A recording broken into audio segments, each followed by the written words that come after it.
official weight, 170 for the challenger.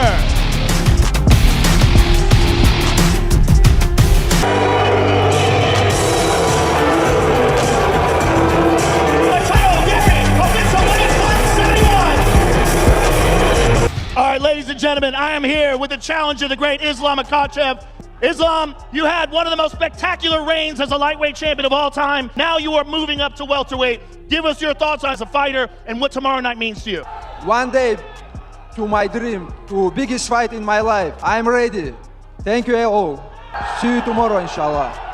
Good luck to you, sir. The challenger, ladies and gentlemen.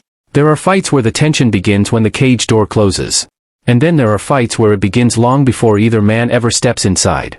For Islam Makhachev and Ian Machado Garry, the story had already been building before fight night. Guys, I'm the best fighter in the world. That's why I have to show who I am this Saturday night. And I will show you, inshallah. Two fighters from completely different worlds were about to meet for the welterweight championship, with far more than a belt sitting between them. For Makhachev, this was the next chapter in a career that had already established him as one of the most dominant champions in the UFC.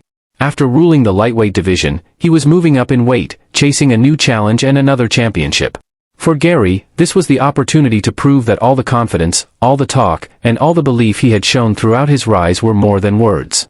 He wasn't simply fighting for a title.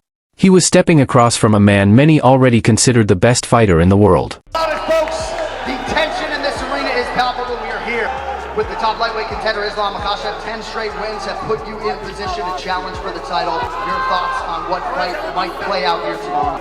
Abu Dhabi, give some love. We gotta do this tomorrow night, inshallah. And he wanted everyone to know he believed he belonged there. The moment they finally stood across from each other, the atmosphere changed. There were no more interviews to hide behind. No more social media posts. No more room for explanations. Just two fighters standing inches apart, knowing that very soon, everything would have to be settled inside the octagon. Makhachev remained almost completely expressionless. Garry looked calm, confident, and completely comfortable with the moment. But beneath that calm were two very different beliefs about how the fight was supposed to unfold. Nothing he can do about it, and I'll talk to him, I'll dance in his face, I'll do whatever I want, because the truth is, when we get locked into that cage one day, he's never going to be able to deal with me. But the truth is, I have a target on my back. I have the ability to stand here and shoot shots at anyone I want, because this is my job, and they have the opportunity in return. So for me, when you attack people in my circle when they don't deserve it, that's out of line. And look, Garry believed his size, reach, movement, and striking could keep Makhachev at a distance where the champion couldn't impose his usual game. Makhachev saw the fight differently. He didn't need to beat Garry at the end of his punches. He needed to get close.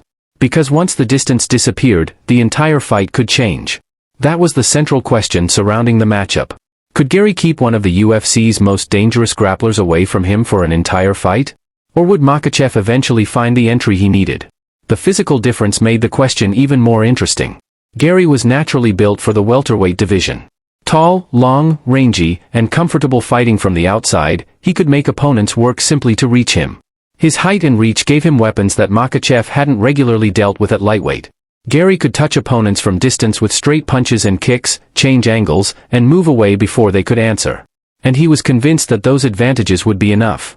He didn't speak like a fighter preparing simply to survive. I cannot wait to step into the octagon against Islam Makhachev and beat him, because there will be no doubt that I have done it against the best. To be the best, you have to beat the best. And my next opponent is regarded by everyone in the world as the #1 ranked pound-for-pound fighter on the planet. After the fight, I just want it to be known that Ian Machado Garry is great.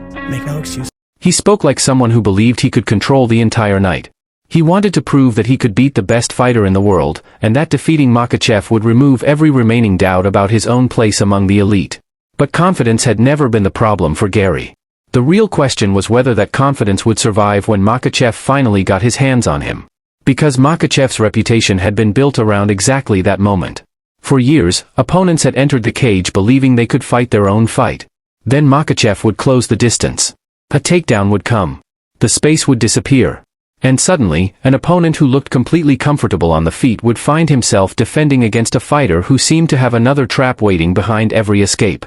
How damage you have on your career. It's all about this, I want to be honest. It's some of them 31 also, it's like, if you have damage on his career, it's late, but I'm 34 just, and I feel good. Still compete with the young guys in the gym, and That was the world Makhachev wanted to create. Gary's world depended on space. Makhachev's world depended on taking it away. And both men understood that from the beginning. Makhachev had already studied Gary's game and believed there was a weakness he could exploit. The former lightweight champion wasn't dismissing Gary's striking. He understood the danger of the long punches, the kicks, and the distance management. But he also believed Gary's ground game offered an opening. If Makhachev could secure the first takedown, he believed the fight could become very difficult for Garry very quickly. That belief shaped the entire preparation. While Garry was preparing to keep the fight at range, Makhachev was preparing to turn it into a completely different contest. His training camp reflected that mindset. He stayed surrounded by his team, training partners, and the people who had helped build his career. The preparation wasn't about reinventing himself. It was about sharpening the same system that had carried him to the top. Pressure, timing, control, and the ability to make an opponent fight at a pace and distance they didn't choose. Even the connection to his long-time training environment remained important. Makhachev had spent years developing alongside elite fighters who understood the same philosophy, and that familiarity gave him confidence heading into the biggest challenge of his move to welterweight. He wasn't entering this division simply because he wanted another belt. He wanted to prove that the style that had dominated at lightweight could work against a naturally bigger opponent. That made Garry more than just another challenger. He represented a completely different physical problem. A taller fighter. A longer fighter. A fighter who didn't need to stand directly in front of Makhachev to cause damage. And that meant Makhachev couldn't afford to make the fight about power or size. He had to make it about control. Garry, meanwhile, had his own source of confidence. He had spent years building an undefeated reputation, and he believed this fight was the perfect opportunity to establish himself on the biggest possible stage. He wasn't interested in moral victories. He wanted the win. And more importantly, he wanted the recognition that would come with beating a fighter widely regarded as the #1 pound-for-pound talent. That belief made the matchup so compelling. Makhachev had everything to lose as he stepped into unfamiliar territory. Garry had everything to gain. One man was trying to prove that his dominance could survive in a new division. The other was trying to prove that the dominant champion in front of him wasn't unbeatable. And underneath all of it was a tactical battle that would begin long before the first punch was thrown. Garry needed distance. Makhachev needed access. Garry needed open space to use his height and reach. Makhachev needed to slowly remove that space until Garry had fewer and fewer places to go. Neither fighter needed to guess what the other wanted. They already knew. The difficult part was stopping it. And that was where the fight became far more complicated than a simple clash between a striker and a grappler. Because Gary's range wasn't just a weapon. It was also a responsibility. Every time he moved backward, he had to be careful not to give Makhachev the fence. Every kick carried the risk of being timed. Every committed combination created a potential opening for the takedown. And every moment spent thinking about the wrestling could take something away from his striking. That was the psychological battle waiting underneath the physical one. Garry had to think about Makhachev even when Makhachev wasn't attacking. And that was exactly where the former lightweight champion wanted him. Makhachev didn't necessarily need to rush. He could wait. He could pressure. He could slowly make the cage smaller. And eventually, if Garry made even one mistake with his positioning, Makhachev could turn the fight into the kind of battle where his advantages became overwhelming. But Garry wasn't walking into the fight unaware of that danger. He believed his movement could keep Makhachev from ever establishing control. He believed his size could make the champion work harder than he was accustomed to. And he believed that if he could keep the fight standing long enough, he could show the world exactly what he was capable of. That was the promise of this matchup. A champion moving up to conquer a new division. A young contender convinced he had the tools to stop him. And two completely different visions for how the same fight should unfold. By the time they finally stood face to face, the belt was almost secondary.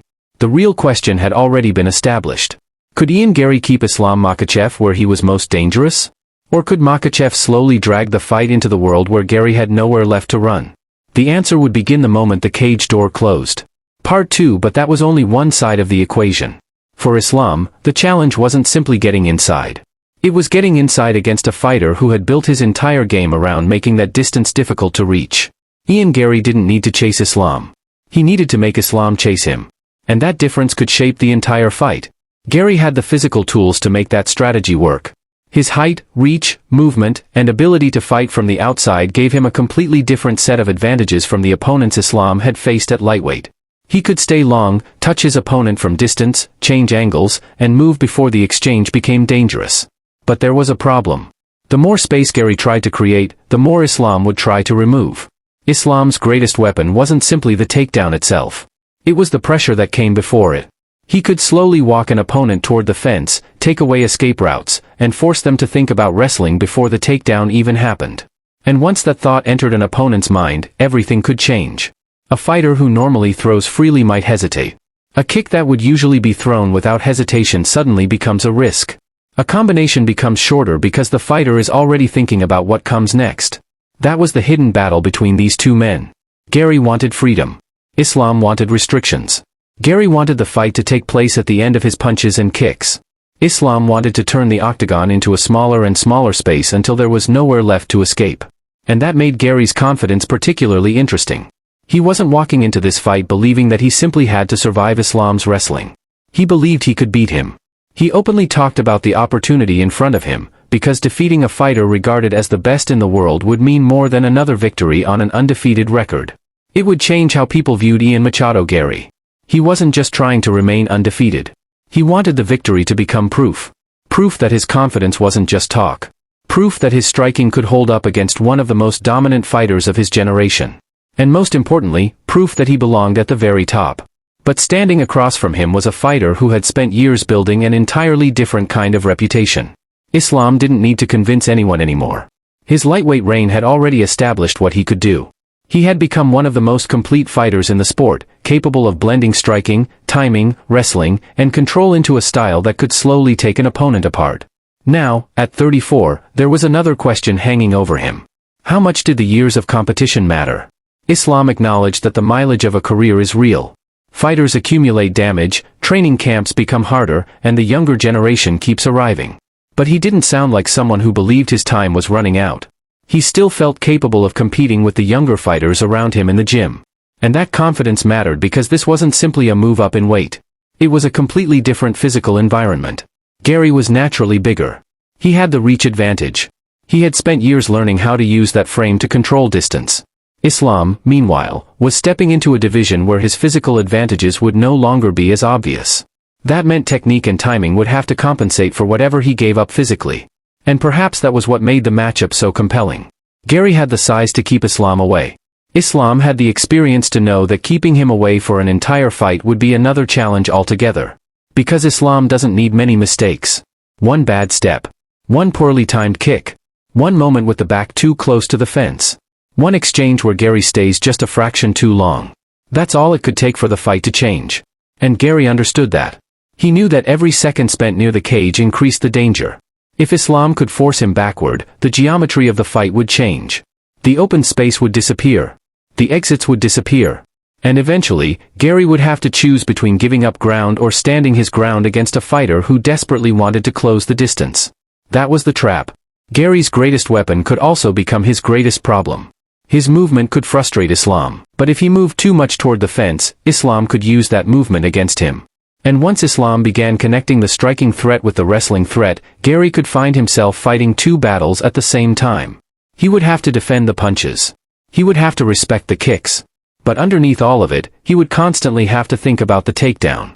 That is what makes elite wrestling so dangerous. It doesn't always need to happen to affect the fight. Sometimes, the possibility of it is enough. A fighter starts lowering his stance. He becomes hesitant with his attacks. He gives up combinations. He stops committing to the techniques that could leave him vulnerable. And suddenly, the wrestler is controlling the fight without even completing a takedown. For Garry, avoiding that mental trap would be just as important as avoiding Islam's hands. Because the moment he begins fighting the possibility of the takedown instead of the man in front of him, Islam has already gained something. And that brought the matchup back to the biggest question of all. Could Ian Garry keep Islam at the distance where his own weapons were most dangerous? Or would Islam slowly close the space until Garry had nowhere left to go? There was no simple answer. Garry had the size. Islam had the experience. Garry had the range. Islam had the pressure. Garry believed he could prove himself against the best. Islam believed that once he got his hands on Garry, the fight could become very different.